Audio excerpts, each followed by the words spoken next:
Hello students, welcome to you an grade channel. बच्चों, आज इस वीडियो में हम क्लास 10th का चैप्टर नंबर 14 यानी कि सबका फेवरेट टॉपिक प्रोबेबिलिटी करने जा रहे हैं। प्रोबेबिलिटी एक ऐसा टॉपिक जो सभी बच्चों को आसान लगती है और आसान भी है। तो स्टार्ट करते हैं प्रोबेबिलिटी। बच्चों, डेली लाइफ में आपके पास कुछ ऐसे सिचुएशन आते हैं जिसमें आपको रिजल्ट के बारे में नहीं पता होता है, यानी कि क्या आउटकम आने वाला है, क्या परिणाम आने वाला है उसका, उसके बारे में हमें नहीं पता होता है। फॉर एग्जाम्पल, जब हम कहते हैं इट मे रेन टुडे, बारिश हो सकती है, पर पक्का नहीं है कि होगी या नहीं होगी, बट हम कह सकते हैं कि बारिश हो सकती है। या फिर जब हम एक कॉइन को टॉस करते हैं तो हम ये नहीं कह सकते हैं कि हमेशा हेड आएगा, हम कह सकते हैं कि हेड आ सकता है या फिर टेल भी आ सकता है। एक पासे को जब हम फेंकते हैं, पासे को, तो 1 भी आ सकता है, 2 भी आ सकता है, 3, 4, 5 और 6, कोई सा भी रिजल्ट हमारे पास आ सकता है। तो जब हमें नहीं पता कि क्या रिजल्ट आने वाला है, तो उसको हम कैलकुलेट करते हैं मैथ्स में, और उसे हम क्या बोलते हैं, अनसर्टेनिटी बोलते हैं बच्चों। यानी कि उस अनसर्टेनिटी को हम मेजर कर सकते हैं, और जो अनसर्टेनिटी को हम मेजर करके एक वैल्यू देते हैं, उस वैल्यू को हम क्या कहते हैं, प्रोबेबिलिटी कहते हैं। तो प्रोबेबिलिटी क्या है, ये जानना भी जरूरी है कि प्रोबेबिलिटी एक न्यूमेरिकल वैल्यू है जो उस अनसर्टेनिटी को मेजर कर रहा है। ओके, बात करते हैं बच्चों, प्रोबेबिलिटी में आपको तीन चीजें, सबसे पहले इनको तीन चीजों को जानना जरूरी है। तीन चीजें क्या है हमारे पास, एक ट्रायल है, दूसरा आउटकम, और तीसरा है हमारे पास इवेंट। ट्रायल को क्या कहते हैं हिंदी में, ट्रायल को कहते हैं प्रयोग। यानी कि कुछ भी चीज अगर हम कर रहे हैं, फॉर एग्जाम्पल एक सिक्के को उछाल रहे हैं, हिंदी में लिख देते हैं इसे प्रयोग। जैसे फॉर एग्जाम्पल एक सिक्के को उछाल रहे, तो सिक्के का उछालना या फिर पासे का फेंकना, एक बैग में से बॉल का निकालना, तो ये हम कुछ जो चीज कर रहे हैं उस चीज को हम कहते हैं ट्रायल। अब एक सिक्के को जब मैं उछालता हूं या फिर एक पासे को जब मैं फेंकता हूं, तो उसका जो रिजल्ट आएगा, यानी कि परिणाम जो आएगा, उसे हम क्या कहते हैं इंग्लिश में, आउटकम कहते हैं। तो रिजल्ट क्या क्या आ सकता है, अगर मैं एक पासे को फेंकता हूं तो 1 आ सकता है, 2, 3, 4, 5 और 6, जिसे हम क्या बोलेंगे, आउटकम्स। इन सभी को अगर एक कलेक्शन में रखें तो इसे हम क्या बोलेंगे, आउटकम्स बोलेंगे। फॉर एग्जाम्पल, अगर मैं एक सिक्के को उछालता हूं तो हेड आ सकता है या फिर टेल आ सकता है। तो ये क्या है हमारे पास बच्चों, आउटकम्स है। अब इस आउटकम्स में से कुछ परिणामों को अगर मैं एक अलग से कलेक्ट करूं, यानी फॉर एग्जाम्पल अगर मैं इस परिणाम में से इवन नंबर्स को अगर ले लूं, तो इवन नंबर में कौन कौन सा हमारे पास, 2, 4, 6। तो ये जो कलेक्शन है हमारे पास, इस कलेक्शन को हम क्या बोलते हैं, इवेंट कहते हैं। यानी कि हिंदी में जैसे बोलेंगे, घटना। तो इवेंट क्या हो गया हमारे पास, कुछ परिणामों का जो संग्रह होगा उसे हम क्या बोलेंगे, इवेंट बोलेंगे। अब प्रोबेबिलिटी किस तरीके से निकालते हैं, बात उसकी करते हैं। प्रोबेबिलिटी को हम पीई करके नोट करते हैं। ई क्या है बच्चों, यहाँ पर अभी जैसे कि आपको बताया, घटना यानी कि इवेंट। प्रोबेबिलिटी का जो फॉर्मूला होता है वो होता है हमारे पास number of favourable outcomes upon में टोटल नंबर ऑफ आउटकम्स। यानी कि जिसकी भी हम प्रोबेबिलिटी निकालने जा रहे हैं, वो कितनी संख्याओं में प्रेजेंट है और टोटल हमारे पास कितने पॉसिबल आउटकम्स है। फॉर एग्जाम्पल, यहाँ पर पासे की ही बात कर लेते हैं। जब हम एक सिक्के को उछाल रहे हैं, तो सिक्के को उछालने पर हमारे पास जो आउटकम्स आ रहे हैं वो क्या थे बच्चों, 1, 2, 3, 4, 5 एंड 6, ये आउटकम्स आ रहे थे। फॉर एग्जाम्पल, मैं एक इवेंट बनाना चाहता हूँ, और इवेंट क्या डिनोट कर रहा है, इवेंट हमारे पास है, इवेंट है हमारे पास प्राइम नंबर को ले लेते हैं, यानी कि अभाज्य संख्या। ये हमारे पास है बच्चों प्राइम नंबर। तो अगर मैं पूछूं आपसे कि प्राइम नंबर कौन कौन से हमारे पास, तो प्राइम नंबर होते हैं बच्चों 2, 3 और 5, जिसके सिर्फ और सिर्फ एक ही फैक्टर होते हैं। 1 ना प्राइम होता है, ना ही कंपोजिट होता है। सबसे छोटा प्राइम नंबर कौन सा होता है हमारे पास, 2 होता है। तो प्रोबेबिलिटी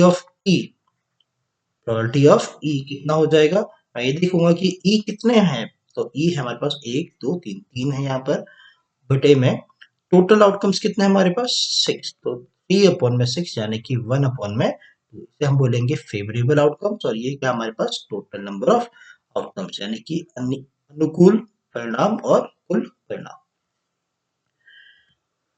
ओके, तो क्वेश्चन है हमारे पास बच्चों एक सिंपल सा क्वेश्चन, बहुत सिंपल सिंपल क्वेश्चन ही मिलेंगे आपको प्रोबेबिलिटी में। We have a bag containing 14 pink ball, 11 blue balls and 15 yellow ball. तो हमारे पास कुछ बॉल्स दे रखी है, और पिंक बॉल कितना दे रखा है, जैसे पिंक बॉल हमें दे रखे हैं 14, ब्लू बॉल है हमारे पास, ब्लू बॉल 11, और येलो बॉल हमें दे रखा है बच्चों 15। अब मुझे क्या बोल रखा है, प्रोबेबिलिटी ऑफ येलो बॉल निकालना। तो सबसे पहले येलो बॉल कितनी दे रखी है हमें 15, और दूसरी चीज हमें क्या निकालनी पड़ेगी कि टोटल कितने चांसेस है, यानी कि टोटल बॉल कितने हैं हमारे पास। तो टोटल बॉल्स आ जाएंगे हमारे पास, इन सभी का जो सम होगा वो आ जाएगा 40, सॉरी आ जाएगा, को जोड़ेंगे तो ये आ जाएगा हमारे पास बच्चों 40। अब हमें निकालना है probability of yellow ball. Yellow ball की प्रोबेबिलिटी आ जाएगी हमारे पास पी, येलो करके नोट कर दिया, ऐसे येलो बॉल कितने हमारे पास 15 में 40, तो इनको काटा, ये आ जाएगा हमारे पास 5 3 जा 15 और 5 8 जा 40, यानी कि 3/8 हमारे पास प्रोबेबिलिटी ऑफ येलो बॉल आ गई। तो बिल्कुल सिंपल सा। ओके, तो नेक्स्ट हमारे पास तो है एक रिजल्ट जो क्या डिनोट कर रहा है, जो बता रहा है कि प्रोबेबिलिटी ऑफ ई प्लस में probability of E bar equals to में 1। अभी ई बार लिखा जो हुआ है, इस बार का मतलब क्या होता है, इस बार का मतलब होता है नॉट ई, यानी कि ई नहीं चाहिए, ई नहीं चाहिए मतलब जो ई इवेंट हमारे पास आ रहा था जिसकी हम प्रोबेबिलिटी निकाल रही थी, अब हमें क्या निकालना है, नॉट ई की प्रोबेबिलिटी निकालनी है। तो नॉट ई की प्रोबेबिलिटी को हम किससे नोट करेंगे, पी ई नोट करके या फिर ई बार करके नोट करेंगे। अब ये कह रहा है कि प्रोबेबिलिटी ऑफ ई प्लस में प्रोबेबिलिटी ऑफ नॉट ई किसके बराबर आता है, हमारे पास 1 के बराबर आता है। एक बार चेक करके देख लेते हैं। अभी हमने प्रोबेबिलिटी ऑफ येलो बॉल निकाली थी बच्चों, प्रोबेबिलिटी ऑफ येलो बॉल निकाली थी, ये वाई से नोट कर देते हैं। प्रोबेबिलिटी ऑफ येलो बॉल कितनी थी हमारे पास, प्रोबेबिलिटी ऑफ येलो बॉल थी 3/8, तो क्या था हमारे पास 3/8। अब अगर मैं निकालना चाहूँ इसमें प्रोबेबिलिटी ऑफ नॉट येलो, यानी कि डैश से नोट कर दूंगा, तो येलो नीचे, तो येलो के अलावा हमारे पास कौन सी बॉल है, हमारे पास पिंक बॉल है और ब्लू बॉल है। तो पिंक और ब्लू बॉल हमारे पास अब फेवरेबल आउटकम्स हो जाएंगे। तो यह आ जाएगा हमारे पास 25 बटे में टोटल कितना हमारे पास 40, तो इनको काटा तो ये आ गया हमारे पास 5 5 जो 25, 5 8 जो 40। तो प्रोबेबिलिटी ऑफ येलो बॉल हमारे पास 3/8 है, प्रोबेबिलिटी ऑफ नॉट येलो हमारे पास कितनी है बच्चों 5/8। तो दोनों को जब मैं जोड़ूंगा तो रिजल्ट देखिए क्या आ रहा है, रिजल्ट हमारे पास आ रहा है 8/8 विच इज इक्वल्स टू 1, 1 के बराबर आ गया हमारे पास, यानी कि प्रोबेबिलिटी ऑफ ई प्लस में प्रोबेबिलिटी ऑफ नॉट ई किसके बराबर आता है, 1 के बराबर आता है। अब एक चीज आपको याद रखनी, क्वेश्चन किस तरीके से आता है, क्वेश्चन हमारे पास आते हैं कि प्रोबेबिलिटी ऑफ ई हमें फॉर एग्जांपल दे रखा है, क्वेश्चन दे रखा है प्रोबेबिलिटी ऑफ ई दे रखा है हमें 0.6, प्रोबेबिलिटी ऑफ नॉट ई कितना हो जाएगा, इस तरह का क्वेश्चन एक नंबर में देखने को आपको मिलेंगे। प्रोबेबिलिटी ऑफ ई अगर मैं देखूं तो प्रोबेबिलिटी ऑफ ई कितना दे रखा है 0.6 दे रखा है। नॉट ई मुझे निकालना है, तो नॉट ई की वैल्यू अगर मैं यहाँ से निकालू बच्चों तो ये दूसरी साइड जाके क्या होने वाला है, माइनस हो जाएगा। तो मैं प्रोबेबिलिटी ऑफ नॉट ई को क्या लिख सकता हूँ, 1 माइनस प्रोबेबिलिटी ऑफ ई, ऐसे लिखा जा सकता है। जो प्रोबेबिलिटी ऑफ ई था दूसरी साइड जाके माइनस हो गया, यानी कि अगर मुझे प्रोबेबिलिटी दे रखी है, होने की संभावना दे रखी है और ना होने की प्रोबेबिलिटी निकालनी है, तो हम क्या कर देंगे, उस प्रोबेबिलिटी को माइनस कर देंगे 1 में से। होने की प्रोबेबिलिटी दे रखी है, ना होने का निकालनी है, तो 1 में से इसको माइनस कर दो। उल्टा भी अगर दे रखा हो तो भी इसी तरीके से करेंगे। फॉर एग्जाम्पल अगर मुझे दे रखा है पी ई नॉट दे रखा है, ये दे रखा है 0.3, अब मुझे निकालना क्या है, पीई निकालना है, तो मैं क्या बोलूंगा 1 में से पीई नॉट को माइनस कर दो, यानी कि 0.3 को माइनस कर दो, तो ये आ जाएगा हमारे पास 0. तो इस तरीके से आपको ये फॉर्मूला यूज करना है। ओके, तो अब बढ़ते हैं बच्चों, ये भी हमें पढ़ना है इवेंट के बारे में कि हमारे पास ये तीन टाइप के इवेंट दे रखे हैं, एक श्योर इवेंट है, एक इम्पॉसिबल इवेंट और एक है हमारे पास पॉसिबल। पॉसिबल इवेंट तो क्या है कि जो जो हो सकता है उस घटना को हम क्या बोल रहे हैं, पॉसिबल इवेंट, मतलब जिसके चांसेस हैं। श्योर इवेंट और इम्पॉसिबल इवेंट ये आपको बहुत अच्छी तरीके से जानने होंगे। श्योर इवेंट नाम से ही पता चल रहा है, श्योर जो होगा ही होगा, मतलब श्योर मतलब जो पक्के से है उसे हम क्या बोलेंगे, श्योर इवेंट, यानी कि इसे हम कहते हैं बच्चों निश्चित घटना। अब एक एग्जांपल से समझते हैं कि श्योर इवेंट मतलब होता क्या है। मान लेते हैं एक बैग हमें दे रखा है और उस बैग में रेड कलर की बॉल रखी हुई है। कितनी बॉल रखी हुई है, 10 बॉल रखी हुई है। अब मैं निकालना चाहता हूँ प्रोबेबिलिटी ऑफ रेड बॉल, मतलब एक बॉल मैंने निकाला इसमें से, उसकी क्या प्रायिकता है, क्या प्रोबेबिलिटी है कि वो रेड बॉल है। तो जाहिर सी बात है कि मैं कोई सी भी बॉल निकालूं वो हमेशा कौन से कलर की होगी, रेड कलर की ही होगी। यानी कि फेवरेबल आउटकम क्या है हमारे पास, 10 है, और टोटल नंबर ऑफ आउटकम्स भी कितना, 10। काटा कितना आ जाएगा हमारे पास बच्चों, अगर प्रोबेबिलिटी हमारे पास 1 आती है तो उसे हम क्या बोलते हैं, श्योर इवेंट कहते हैं। या फिर ये कह सकते हैं कि जहां पर हमें पक्का पता है कि वो घटना होनी ही होनी है, वो जो इवेंट है वो होना ही होना है, तो उस इवेंट को हम कहते हैं श्योर इवेंट। उसी तरीके से अगर मैं इसी केस में बोलूं कि प्रोबेबिलिटी ऑफ मुझे येलो बॉल बताओ भाई, येलो बॉल, तो इस बैग में येलो बॉल तो है ही नहीं, तो क्या बोलेंगे इसे, 0/10। 0/10 मतलब क्या हो गया, जीरो। जब येलो बॉल, जब रेड बॉल है तो येलो बॉल तो निकल ही नहीं सकती इसमें से। जब येलो बॉल नहीं निकल सकती तो उस तरह के इवेंट को हम क्या बोलेंगे, इम्पॉसिबल इवेंट बोलेंगे। और इम्पॉसिबल इवेंट की जो प्रायिकता होती है वो हमेशा किसके बराबर होगी, जीरो के बराबर। श्योर इवेंट या फिर सर्टेन इवेंट भी कहते हैं बच्चों इसको, तो श्योर इवेंट की जो प्रोबेबिलिटी हमेशा होगी किसके बराबर होगी, 1 के बराबर होगी।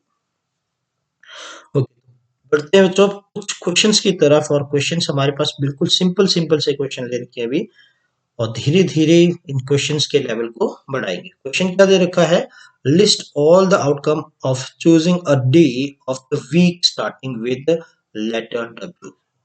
लेटर डब्ल्यू से शुरू होने वाले सभी संभावित परिणाम हमें लिखने हैं। सिंपल सी बात है, यहाँ पर तो एक ही दिन है हमारे पास जो डब्ल्यू से स्टार्ट होता है, और वो है हमारे पास वेटनेसडे। चलिए है बच्चों वेटनेसडे, तो इसका आंसर तो सिंपल सा क्या हो जाएगा, वेटनेसडे हो जाएगा। नेक्स्ट है हमारे पास, what type of event it is to purchase a car from a bike showroom. एक बाइक के शोरूम में से कार खरीदना किस प्रकार की घटना है। अब बाइक का शोरूम है तो बाइक के शोरूम में कार तो मिलेगी ही नहीं, तो इससे क्या बोलेंगे, हम इसे बोलेंगे इम्पॉसिबल इवेंट। क्या बोलेंगे बच्चों, इम्पॉसिबल यानी कि अनिश्चित घटना। और इम्पॉसिबल इवेंट की प्रायिकता क्या बताई थी आपको, इसकी प्रायिकता होती है जीरो। ओके, तो नेक्स्ट है हमारे पास, Ravi and Deepak are playing a game. खुद से भी ट्राई करें इसे, वीडियो को पॉज करें और खुद से एक बार ट्राई लें। Ravi and Deepak are playing a game. The probability of the probability of Deepak winning the game is 7/9. Find the probability of Ravi winning the game. हमें दे क्या रखा है कि रवि और दीपक गेम खेल रहे हैं, और दीपक के जीतने की जो प्रोबेबिलिटी है वो कितनी दे रखी है, 7/9 दे रखी है। हमें क्या निकालना है, प्रोबेबिलिटी ऑफ रवि, रवि की जीतने की प्रायिकता निकालनी है। तो रवि जीतेगा कब, जब दीपक हार रहा होगा तभी रवि जीतेगा। तो मुझे क्या निकालना है एक्चुअल में, कि दीपक की हारने की प्रायिकता निकालनी है। तो दीपक के हारने की प्रायिकता, जीतने की प्रायिकता दे रखी है, हारने की निकालनी, तो 1 में से क्या कर देंगे बच्चों, 7/9 को माइनस कर देंगे, तो ये आ जाएगा हमारे पास 2/9। तो रवि के जीतने की प्रायिकता क्या हो जाएगी हमारे पास, 2/9। नेक्स्ट क्वेश्चन है, the value of probability is always less than and greater than. किसी की भी प्रोबेबिलिटी कभी भी 1 से बड़ी नहीं हो सकती है और 0 से छोटी नहीं हो सकती है। तो हमेशा क्या होगी, वो 1 से छोटी होगी और हमेशा 0 से बड़ी होगी। इस तरह के क्वेश्चंस भी आ जाते हैं एग्जाम में कि एमसीक्यू बेस्ड में, कि कुछ प्रायिकता दे दी हमें और पूछ लिया गया कि इनमें से कौन सी प्रायिकता नहीं हो सकती। फॉर एग्जांपल एक ऑप्शन दे दिया ए ऑप्शन है हमारे पास 0.4, बी ऑप्शन है हमारे पास 15%, सी ऑप्शन हमारे पास दे रखा है -3/2 और डी ऑप्शन हमें दे रखा है 3/4। क्वेश्चन इस तरीके से आ जाता है कि इनमें से कौन सी प्रायिकता किसी भी घटना की प्रायिकता नहीं हो सकती है। तो सबसे पहले तो हमें ये देखना कि कोई नेगेटिव टर्म तो है नहीं, नेगेटिव टर्म तो नहीं है, तो नेगेटिव टर्म हमें दिख गया तो यही हमारे पास प्रायिकता नहीं हो सकती है। अब कुछ बच्चे सोच रहे होंगे कि 1 से ज़्यादा बड़ी भी नहीं होनी चाहिए थी, जबकि 15% लिखा हुआ है, 15% तो 1 से बड़ा होगा। नहीं, 15% मतलब क्या होता है बच्चों, 15/100, और 15/100 मतलब क्या हो जाता है, 0.15। तो ये किसके बराबर है, मतलब ये 1 से छोटा और 0 से बड़ा है। तो हमें क्या देखना है कि 1 से बड़ा नहीं होना चाहिए और 0 से छोटा नहीं होना।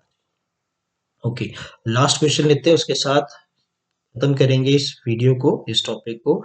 Find the probability of Harjinder's birthday to be a prime number date in the month of अगस्त।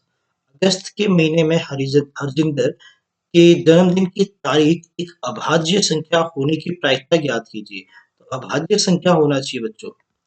तो सबसे पहले तो बात करेंगे अगस्त महीने में कितने दिन होते हैं। तो अगस्त महीने में हमारे पास होते हैं 31 दिन होते हैं। अब बात करेंगे प्राइम डेट्स की। प्राइम डेट कौन कौन से हो जाएंगे हमारे पास, प्राइम डेट आ जाएंगे, मतलब प्राइम संख्याएं कौन कौन सी, अभाज्य संख्या आती है हमारे पास 2, 3, 5, 7, 11, 13, फिर उसके बाद 17, 19, 23 और 29। यही हमारे पास प्राइम डेट्स हैं। अब इसकी प्रोबेबिलिटी निकालनी है कि हरजिंदर का बर्थडे प्राइम डेट में आ जाए, यानी कि प्रोबेबिलिटी ऑफ प्राइम डेट ही निकालना हमें एक तरह से। तो ये आ जाएगा, कितनी प्राइम डेट्स है, 1, 2, 3, 4, 5, 6, 7, 8, 9, 10। 10 आ गया, और अपॉन में टोटल हमारे पास कितने डेज है, 31 डेज। तो 10/31। ये फॉर्मूले आपको याद रखने हैं बच्चों, और बिल्कुल सिंपल सा आपको टॉपिक लगा होगा। कुछ और क्वेश्चंस भी लेके आएंगे अगले वीडियो में। मिलते हैं नेक्स्ट वीडियो में नए क्वेश्चंस के साथ। तब तक आप इन्हीं को अच्छी तरीके से प्रैक्टिस करें। Thank you for watching the video.